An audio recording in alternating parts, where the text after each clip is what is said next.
Welcome to the Compendium.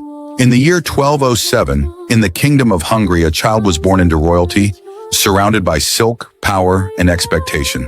Her name was Elizabeth. From her earliest days, however, her heart did not cling to crowns or courtly splendor. Even as a princess, she was drawn toward prayer, simplicity, and the quiet suffering of the poor who lived beyond palace walls. Elizabeth was married young to Louis IV of Thuringia, and unlike many unions of power, theirs was marked by genuine affection and shared faith.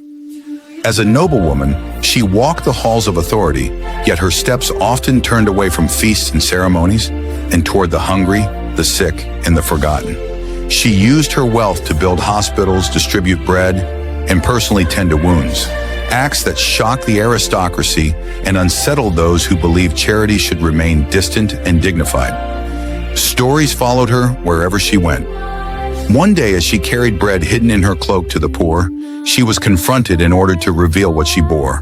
When the cloak was opened, the bread had become roses, symbols not of magic, but of a life where love transformed sacrifice into beauty. Thus, roses and bread would forever follow her image, reminders of mercy made visible. Her happiness was brief. When Louis died during the Crusades, Elizabeth lost both husband and protection. Stripped of her status and expelled from the court by hostile relatives, she did not resist. Instead, she embraced poverty fully, laying aside her crown not in bitterness, but in freedom. She entered the Third Order of St. Francis, choosing a life of obedience, humility, and service. In Marburg, she founded a hospital and worked there not as a patron, but as a servant, washing the sick, feeding the weak, and comforting the dying. There, at only 24 years of age, she herself fell ill and died on the 17th of November, 1231. Her life had been short, but its echo was immense. Only 4 years later, in 1235, Pope Gregory IX canonized her, moved by the miracles reported at her tomb and by a holiness so evident it could not be denied.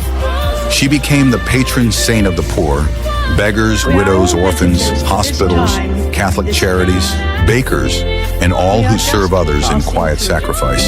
She also stands as a guiding light for Third Order Franciscans and for those who are misunderstood for doing good.